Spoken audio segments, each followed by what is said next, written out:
देखो बच्चों, आज का हमारे पास टॉपिक है दो चरों वाला रैखिक समीकरण। दो चरों वाली रैखिक समीकरण।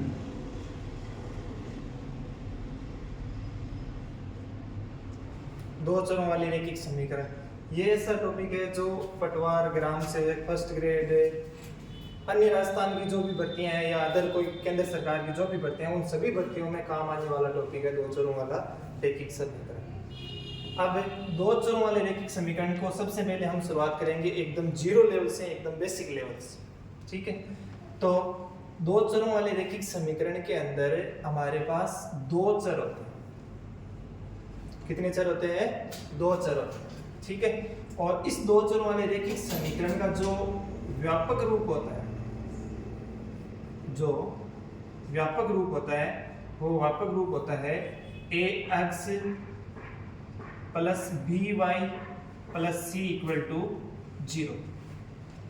दो चरों वाले रैखिक समीकरण का जो व्यापक रूप होता है वो होता है ax plus by plus c equal to 0। इसके अंदर हमें x और y की वैल्यू निकालनी है। इसकी वैल्यू x और y की वैल्यू। इस प्रकार की हमारे पास दो समीकरण होती है, दो इक्वेशन होती है। कितनी इक्वेशन होती है? दो इक्वेशन। जैसे जिस प्रकार हम लिखते हैं, मान लो एक समीकरण लिख दी a1x plus b1y plus c1 equal to 0, समीकरण नंबर 1। ठीक है, और इसी प्रकार दूसरी समीकरण होती है। दूसरी समीकरण के अंदर a1 के स्थान पर आ जाएगा a2x plus b2y plus c2 equal to 0, समीकरण नंबर 2। प्रत्येक प्रश्न के अंदर हमारे पास कम से कम कितनी इक्वेशन होगी? दो इक्वेशन होगी, और अधिक से अधिक भी हमारे पास कितनी इक्वेशन होगी? दो इक्वेशन होगी। अब हमें क्या करना है? इन दो इक्वेशन को सरल करना है। क्या करना है? सरल करना है। ठीक है, और सरल करके हमें x और y की वैल्यू निकालनी है। किसकी वैल्यू? x और y की वैल्यू निकालनी होती है। तो इन समीकरणों को सरल करने से पहले हमें कुछ तीन इनकी बेसिक शर्त है, जिनका सवाल मतलब सर्वाधिक ज्यादा परीक्षा के अंदर पूछा जाता है, वो आपको मैं बता देना चाहता हूँ। तो देखो, सबसे पहली समीकरण मतलब सबसे पहली शर्त ये है, देखो तीन शर्तें होती है। देखो तीन शर्तें इस प्रकार से होती है कि मान लो पहली शर्त ये है कि यदि a1 बट्टा a2 और b1 बटा b2, a1 बटा a2 मतलब a1 बटा a2 और b1 बटा b2, इन दोनों का मान यदि आपस में बराबर नहीं, इन दोनों का मान क्या है? आपस में बराबर नहीं, तो क्या होगा? तो ये होगा कि जो रैखिक समीकरण, जो ये दो समीकरण का युग्म जो जोड़ा है, वो क्या है? कि जोड़ा है, वो युग्म क्या होगा? एक संगत होगा। क्या होगा? युग्म संगत होगा। युग्म क्या होगा? संगत होगा, और इन दोनों समीकरणों का एक हल निकलेगा। एक क्या निकलेगा?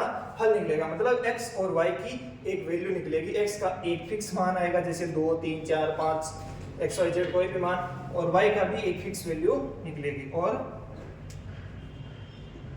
अद्वितीय हल होगा। अद्वितीय हल होगा। अद्वितीय मतलब कोई दूसरा हल नहीं होगा, मतलब एक अद्वितीय हल होगा। ठीक है, इसी प्रकार दूसरी कंडीशन क्या कहती है?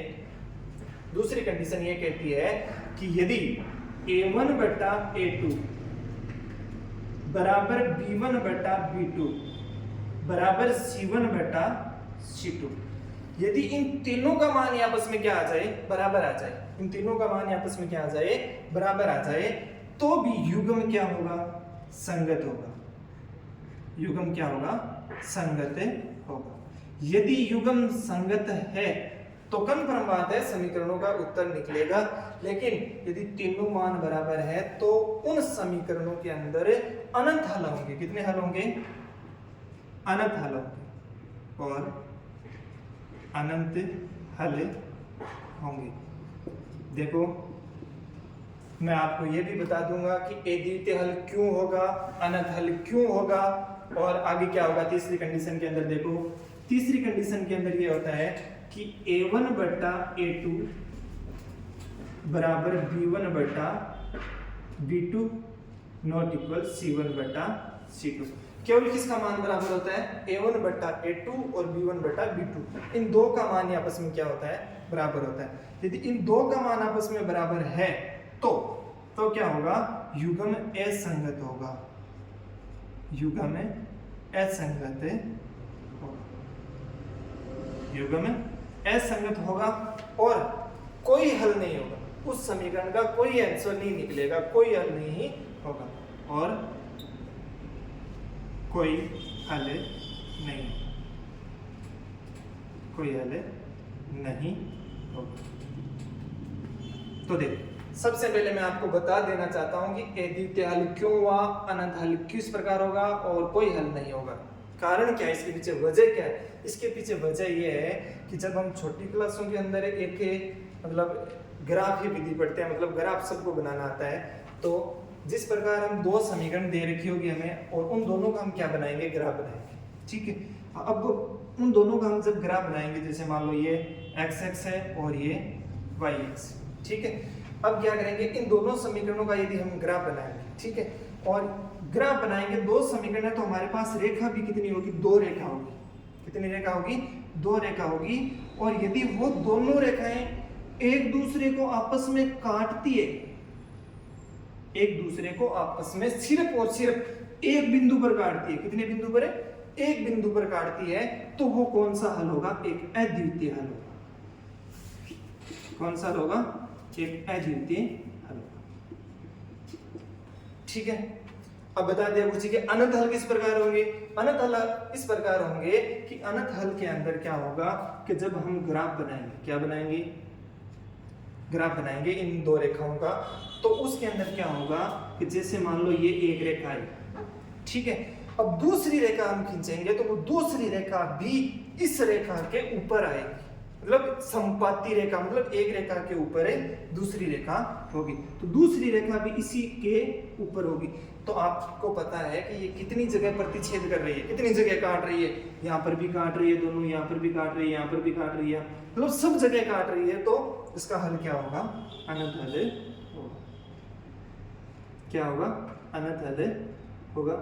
ठीक है, अब रही बात है गुरुजी कोई हल नहीं होगा, कारण वजह क्या है, कोई हल के अंदर ऐसा होगा कि इस प्रकार की समीकरण का जब आप आलेख बनाओगे तो जो आपके पास दो रेखा आएगी वो दोनों रेखाएं आपस में क्या होगी, समांतर होगी। क्या होगी, समांतर होगी, दोनों आपस में बराबर चलती रहेगी, दोनों कहीं पर भी प्रतिच्छेद नहीं करेगी। तो इस प्रकार जहां पर भी दोनों प्रतिच्छेद नहीं करेगी तो कन्फर्म बात है उनका कोई आंसर नहीं निकलेगा, कोई हल नहीं होगा। ठीक है, तो आप तीन समीकरण, तीन शर्त है आपके पास, यदि a1 बटा a2 और b1 बटा b2 इन दोनों का मान बराबर नहीं है तो युग्म संगत होगा और अद्वितीय हल होगा। ठीक है, और यदि इन तीनों का मान आपस में क्या है, बराबर है, तो भी युग्म क्या होगा, संगत होगा और अनंत हल होंगे। ठीक है, और यदि इन दो का मान बराबर है a1 बटा a2 और b1 बटा b2 तो भी युग्म क्या होगा, असंगत होगा और कोई हल नहीं। ठीक है, अब हम इसका क्या करेंगे, एक एक उदाहरण लेकर देखेंगे। देखो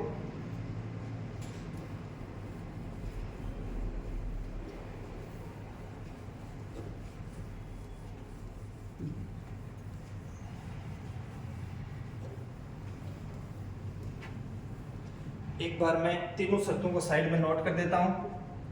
यदि a1 बटा a2, यदि a1 बटा a2 इन दोनों का मान आपस में यदि बराबर नहीं है b1 बटा b2 तो हल क्या होगा, अद्वितीय हल होगा, अद्वितीय हल होगा। ठीक है, अब क्या है, दूसरी शर्त यह है, दूसरी शर्त यह है कि a1 बटा a2 और b1 बटा b2 और c1 बटा c2 तीनों का मान बराबर है तो क्या होगा, अनंत हल।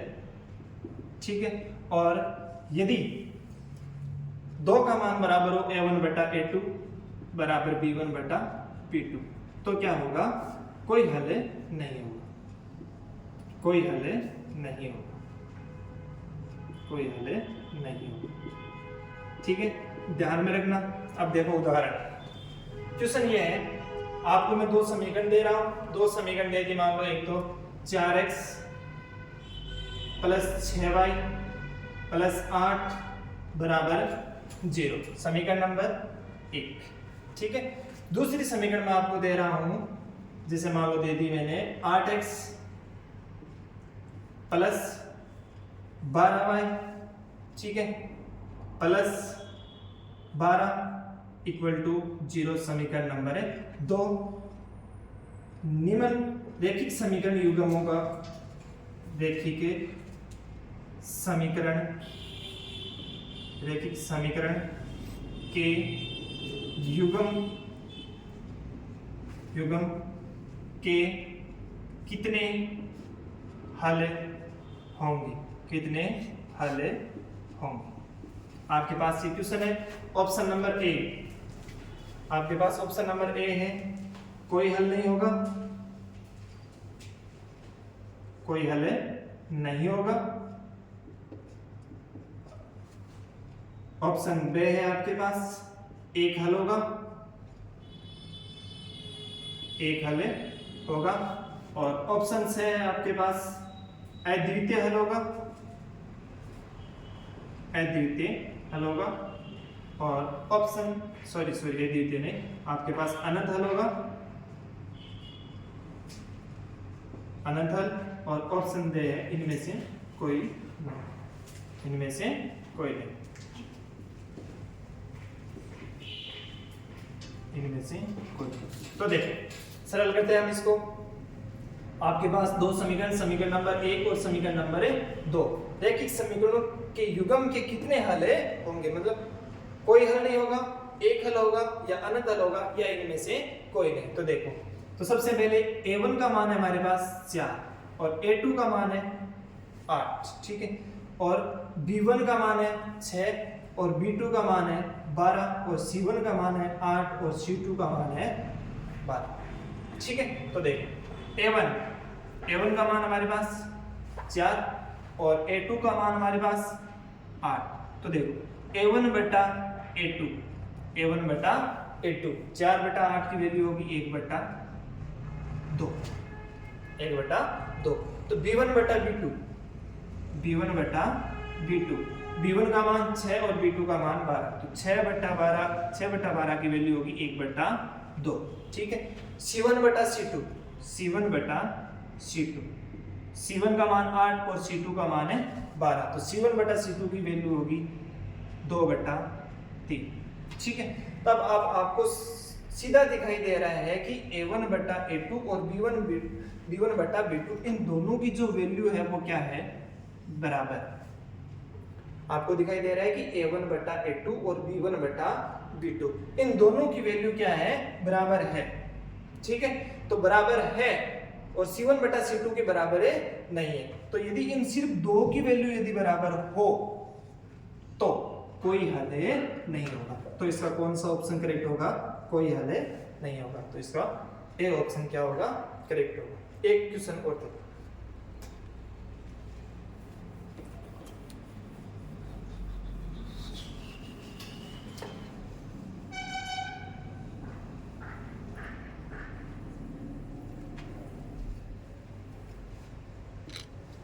एक क्वेश्चन ये है कि 2x प्लस 3y प्लस 6 बराबर 0। ठीक है, और अगला पहली समीकरण ये होगी, दूसरी समीकरण ये है kx plus 6y plus 12, 6y plus 12 बराबर 0, समीकरण नंबर 2। ठीक है, अब आपको 2 समीकरण दे दी है और अब मैं लिख रहा हूं, यदि इन रैखिक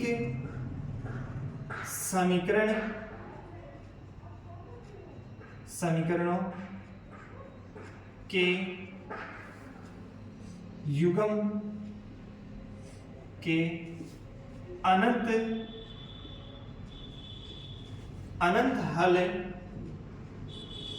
हल है तो k का मान ज्ञात कीजिए। k का मान ज्ञात कीजिए। तो देखो प्रश्न को ध्यान से देखो, यदि इन रेखीय समीकरणों के युग्म के अनंत हल है, कितने हल है? अनंत हल है, तो किसका मान ज्ञात कीजिए? k की वैल्यू ज्ञात कीजिए। किसकी वैल्यू ज्ञात करनी है हमें? k की वैल्यू, मतलब a1 बटा a2 की जगह के स्थान पर आया है क्या? k आया है। तो देखो अनंत हल है, अनंत हल है तो इसका मतलब कौन सी कंडीशन लागू हो रही है कि तीनों का मान ही आपस में क्या है? बराबर है। तो देखो a1 का मान हमारे पास कितना है? a1 का मान हमारे पास है 2, ठीक है। b1 का मान हमारे पास कितना है? 3, ठीक है। c1 का मान हमारे पास कितना है? 6, ठीक है। a2 का k, ठीक है, और b2 का 6, ठीक है, और c2 का 12। इन सभी की हमें क्या ज्ञात करनी है? वैल्यू ज्ञात, मतलब हमें k का मान है ज्ञात करना है। तो देखो a1 बटा a2 कर देता हूं मैं। a1 बटा a2 का मान है 2 बटा k, और b1 बटा b2 कर देता हूं, तो वैल्यू है 3 बटा 6, और c1 बटा c2 की वैल्यू है 6 बटा 12, ठीक है। अब क्या कह रहा है कि अनंत हल है, अनंत हल है, इसका मतलब इन तीनों का मान आपस में क्या है? बराबर है। मतलब a1 बटा a2 और b1 बटा b2 और c1 बटा c2, इन तीनों का मान आपस में क्या है? बराबर है। तो देखो 2 बटा k, b1 बटा b2 का मान 3 बटा 6, 3 बटा 6 की वैल्यू लिख देता हूं मैं 1 बटा 2, और 6 बटा 12 की वैल्यू 1 बटा 2, ठीक है। तो 1 बटा 2, और c1 बटा c2 का भी मान है 1 बटा 2, ठीक है। तीनों आपस में क्या है? बराबर है। तो इनमें से किसी एक को क्या कर लेते हैं? सरल कर लेते हैं, इन दोनों को आपस में बराबर ले लेते हैं, तो तिरछा मल्टीप्लाई हो जाएगा। k को 1 से गुणा किया k, और 2 को 2 से गुणा किया 4, तो k की वैल्यू कितनी होगी? 4।